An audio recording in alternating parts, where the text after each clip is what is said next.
وسلموا تسليما اللهم صل على سيدنا محمد وعلى آل سيدنا محمد وبارك وسلم وبارك عليه سارے سچی بات بارگاہ مصطفیٰ صلی اللہ علیہ وسلم درود و سلام محبت و پیار سے پڑھے الصلاة والسلام علیک سیدی یا رسول اللہ وعلى آلک واصحابک یا نبی نورا من نور اللہ الصلاة والسلام علیک سیدی یا رسول اللہ وعلى آلک واصحابک وسلم علیک یا رحمت للعالمین گرامی حضرات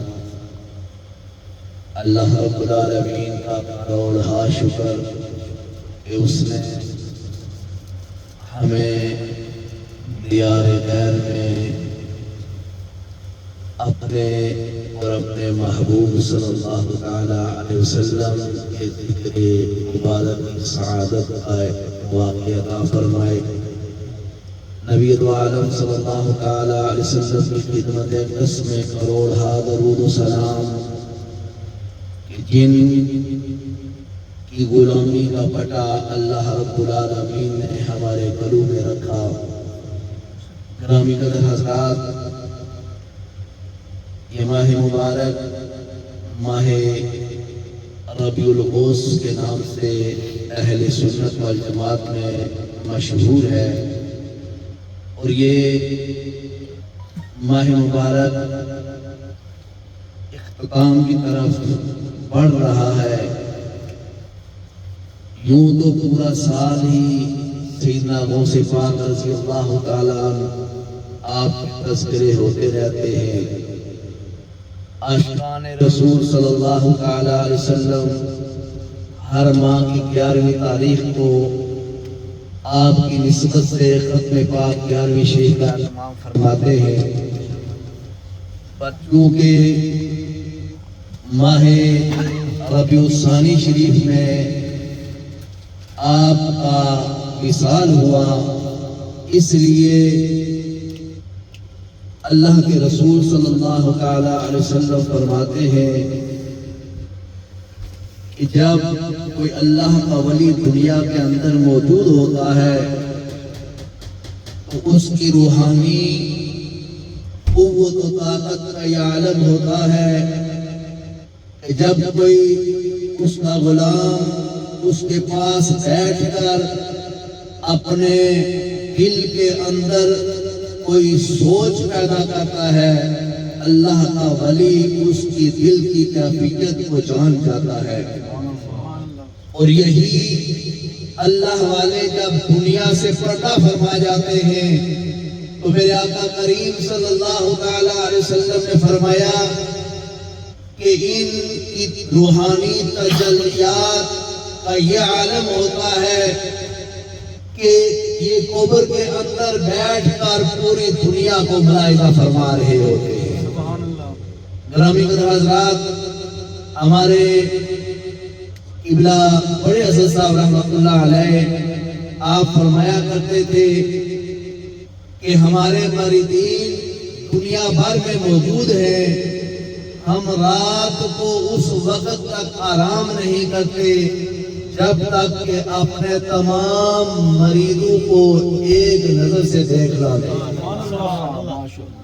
گرامی قدر حضرات، یہ اللہ معلوم کا اپنے غلاموں پر کرم ہوتا ہے کہ وہ اپنے غلاموں کی خبر گیری رکھتے ہیں، اور جب کوئی مرید اس دنیا فانی سے پردہ فرما جاتا ہے، قبلہ جناب جی رحمت اللہ علیہ دامت برکات عمر عالیہ کا ایک واقعہ میری نظر سے گزرتا ہے۔ آپ فرماتے ہیں کہ حضرت خواجہ معین الدین چشتی اجمیری رحمت اللہ علیہ آپ کا معمول مبارک تھا کہ جب بھی آپ کے پڑوس میں کوئی فوت ہو جاتا آپ اس کا جنازہ پڑھنے تشریف لے جاتے اور اس کی قبر پر بیٹھ کر اس کی مغفرت اور بخشش کے لیے وظائف پڑھا کرتے تھے۔ آپ قبلہ جناب رحمت برکاتہ عالیہ نے لکھا ایک واقعہ کہ ایک بار آپ کا ایک پڑوسی فوت ہو گیا، آپ نے اس کا جنازہ پڑھا اور اس کے بعد اس کی قبر پر بیٹھ کر اس کی مغفرت اور بخشش کے لیے ذکر و اذکار فرمانے لگے۔ اسی کیفیت میں آپ نے مراقبہ فرمایا اور قبر والے کا حال جو ہے وہ آپ پر منکشف ہو گیا۔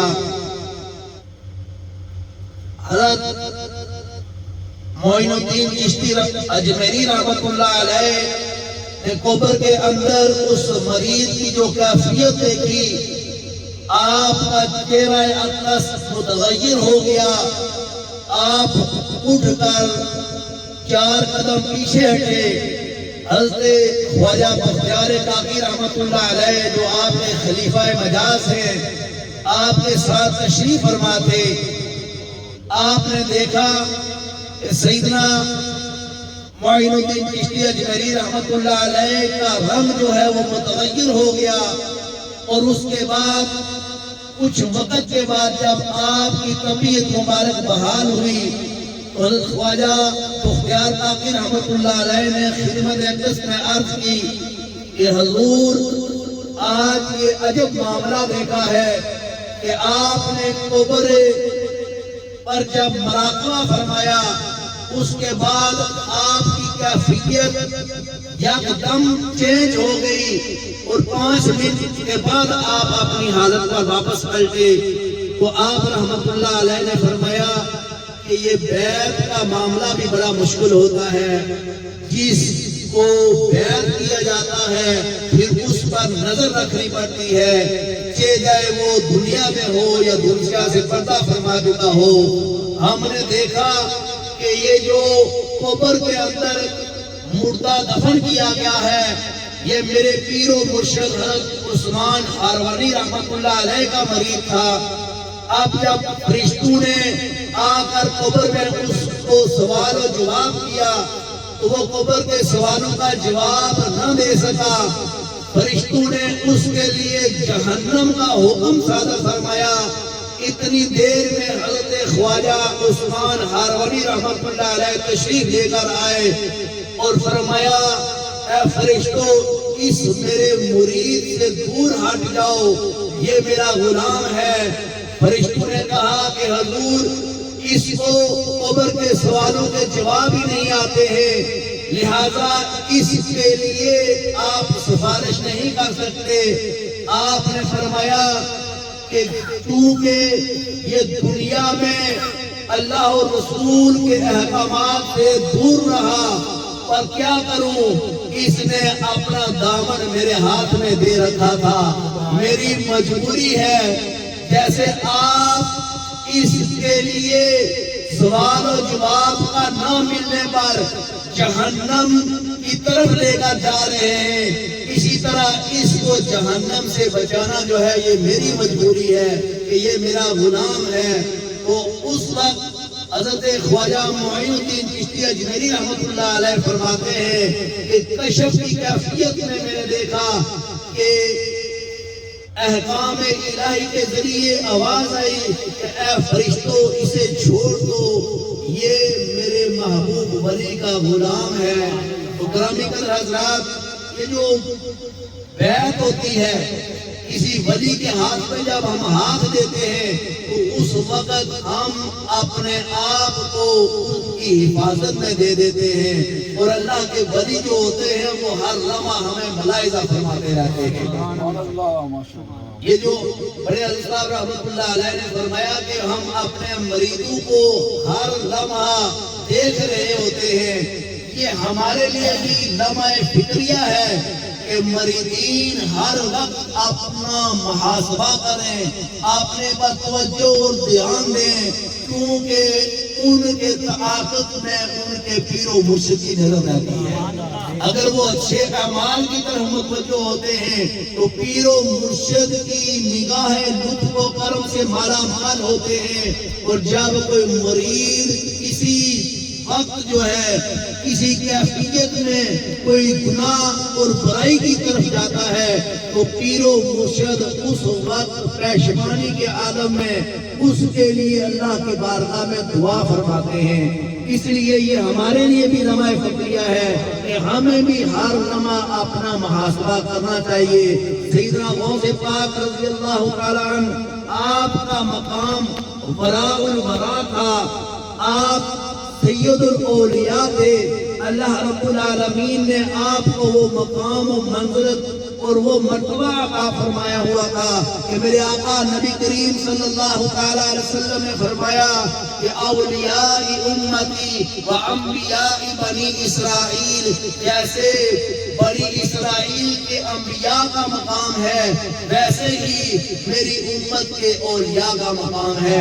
اور اولیاء کے سردار سیدنا غوث پاک رضی اللہ تعالیٰ عنہ، آپ کے مقام کا کیا عالم ہوگا۔ آپ ایک دن واز فرما رہے تھے اور آپ میرے آقا نبی کریم صلی اللہ تعالیٰ علیہ وسلم کی معراج کا واقعہ بیان فرما رہے تھے۔ آپ اپنے واز کے اندر فرما رہے تھے کہ میرے نانا جان سیدنا محمد رسول اللہ صلی اللہ تعالیٰ علیہ وسلم کو جب اللہ رب العالمین نے عرش پر معراج کی دولت سے مالا مال فرمایا تو میرے محبوب آقا صلی اللہ تعالیٰ علیہ وسلم معراج پر تشریف لے کر گئے۔ جب آپ معراج پر تشریف لے کر گئے اس کے بعد آپ صلی اللہ علیہ وسلم جب واپس پلٹے تو آپ جس پانی سے وضو فرما رہے تھے وہ پانی اسی طرح گرم موجود تھا۔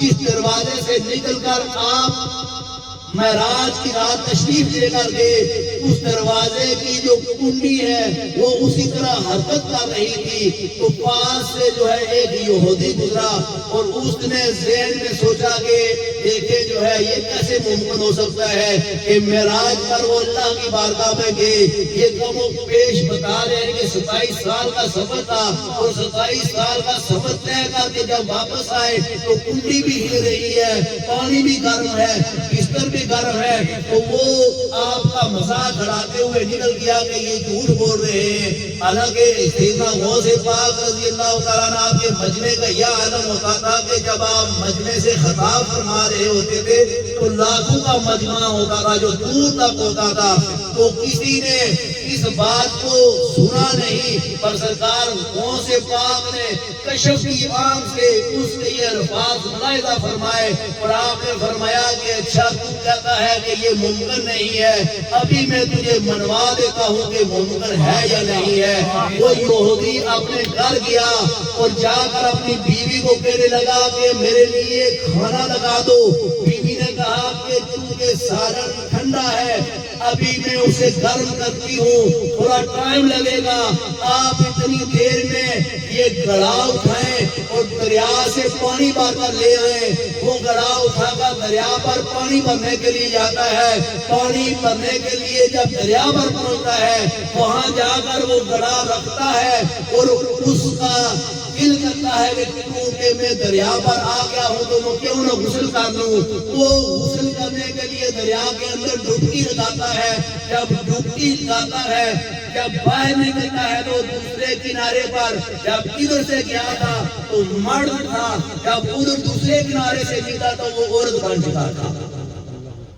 اب ننگے جسم کے ساتھ وہ دوسرے کنارے پر پہنچتا ہے اور پریشان ہوتی ہے، پہلے ہوتا ہے پر ابھی ہوتی ہے۔ اس کی پریشانی کی کیفیت، وہ پریشانی میں سوچتی ہے کہ ابھی جو ہے میرے ساتھ یہ کیا ماجرا ہو گیا ہے، تو وہ اسی حالت میں جو ہے دیکھتی ہے کہ ایک سائڈ پر ایک جو ہے لکڑہارا لکڑیاں کاٹ رہا ہے، تو اس نے جب دیکھا کہ ایک نہایت ہی خوبصورت خاتون جو ہے وہ پانی کے اندر ننگی کھڑی ہے تو اس نے اپنا چادر جو ہے اس کو پھینکی، اسے باہر نکالا، اپنے گھر لے گیا اور اس سے شادی کی۔ تو اس شادی کے بعد اس کے 8 بچے پیدا ہوئے۔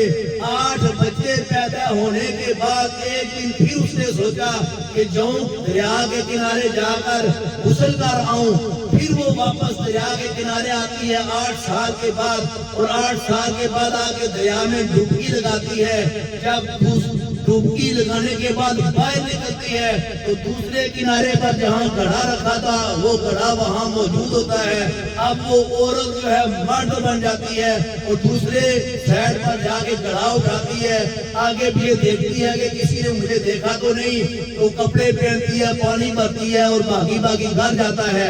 جب گھر جاتا ہے تو اسے بیوی کہتی ہے کہ خدا کے بندے ابھی تو میں نے سالن گرم ہی نہیں کیا ہے اور تو اتنا جلدی جو ہے واپس آ گیا ہے, کہاں سے پانی بھر کر لایا ہے؟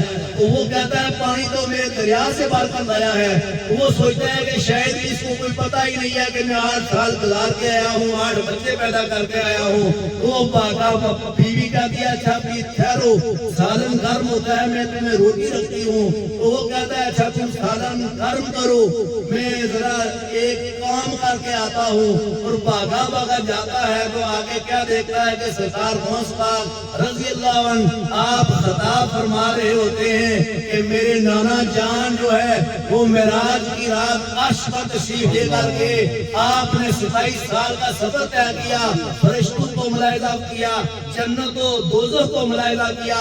آپ جب واپس پلٹے تو کنڈی جو ہے وہ ہل رہی تھی, بستر گرم تھا اور جو پانی تھا وہ جاری تھا. وہ دوڑ کر جاتا ہے, آپ کے قدموں میں لگ جاتا ہے تو کہتا کہ حضور آپ نے حق اور سچ ہی فرمایا, اس کے لیے میں نے بہت مشقت اٹھائی ہے. سبحان اللہ, نعرہ تکبیر, نعرہ رسالت, نعرہ تحقیق, نعرہ حیدری. گرامی قدر حضرات, یہ سرکار غوث پاک رضی اللہ تعالیٰ عنہ آپ نے دین اسلام کے لیے فقط کرامتیں ہی ظاہر نہیں کی ہیں, آپ نے دین کے لیے بہت زیادہ مشقت تکالیف کو برداشت کی ہے. پر بات یہ ہے کہ جب بھی دین اسلام کے لیے کسی کافر نے, یہودی نے, عیسائی نے دین کو للکارا تو سیدنا غوث پاک سے کرامتیں ظاہر ہوئی ہیں اور آپ سے بے انتہا کرامتوں کا ظہور ہوا ہے. آپ رحمت اللہ علیہ فقط عبادت و ریاضت میں بھی رہتے, آپ تلاوت قرآن مجید میں بھی رہتے, آپ تجارت بھی فرمایا کرتے تھے اور مخلوق خدا کی رہبری اور رہنمائی بھی فرمایا کرتے تھے. آپ نے ہر شعبے میں دنیا میں رہتے ہوئے کام کیا. آپ رحمت اللہ علیہ کا یہ عالم تھا کہ آپ واز فرما رہے تھے, واز کے دوران آپ پر کشف و کرامت ظاہر ہوئی. آپ نے ایک دم تمام لوگوں کو مجمع میں فرمایا کہ جس کے دل میں جو کوئی ارادہ ہے, جو تمنا ہے, جو دعا کوئی مانگنا چاہتا ہے, اللہ رب العالمین نے مجھے الہام فرمایا ہے کہ آج عبد القادر کی اس محفل میں بیٹھے ہوئے ہر انسان کی دعا قبول کی جائے گی. تو تمام لوگ جو ہیں وہ دعاؤں میں مشغول ہو گئے.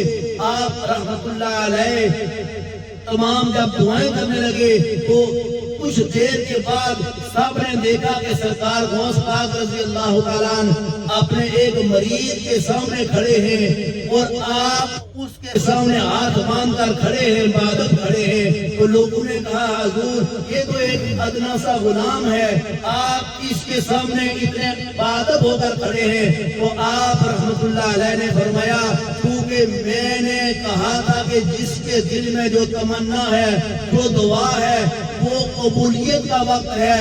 آپ سب دعا کرنے میں لگ گئے. تو اس غلام نے اللہ کی بارگاہ میں یہ دعا کی کہ یا رب العالمین میں غریب ہوں, مدینہ شریف جا نہیں سکتا, اس لیے میری دعا یہ ہے کہ تو مجھے نبی پاک کی زیارت عطا فرما دے. تو اس پر غنودگی طاری ہوئی, یہ سو گیا محفل کے اندر اور خواب کے اندر حضور کی یہ زیارت کر رہا ہے. لہذا میں اس کے ادب میں کھڑا ہوں کہ یہ حضور صلی اللہ علیہ وسلم کی زیارت کر رہا ہے. سبحان اللہ. گرامی حضرات, سرکار غوث پاک رضی اللہ تعالیٰ عنہ آپ سے بے انتہا محبت کرنے والے لوگ آج بھی موجود ہیں اور اس کا ثبوت یہ ہے کہ ہر مہینے ہر دن آپ کی ختم پاک 11ویں شریف کا اہتمام دنیا بھر میں کیا جاتا ہے. آج یہ ماہ مبارک کی ہماری تیسری محفل ہے جو ہے, تو اسی طرح کی محافل جو ہے وہ ماشاءاللہ ہم بہت ساری جگہوں میں کر چکے ہیں.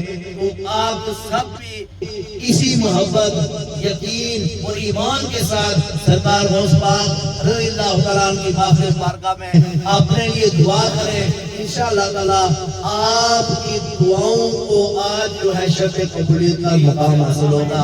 میرے غوث پاک رضی اللہ تعالیٰ عنہ آپ تو غوث پاک ہیں، آپ کا تو مقام ہی برا الورا ہے. آپ کا ایک غلام فوت ہو جاتا ہے، اور یہ واقعہ جو ہے کسی سنی نے نہیں لکھا ہے، یہ اشرف علی تھانوی جو دیوبندیوں کا بڑا امام ہے اس نے یہ واقعہ لکھا ہے کہ آپ غوث پاک رضی اللہ تعالیٰ عنہ آپ کا ایک غلام جو ہے جو آپ کے کپڑے دھویا کرتا تھا وہ فوت ہو گیا.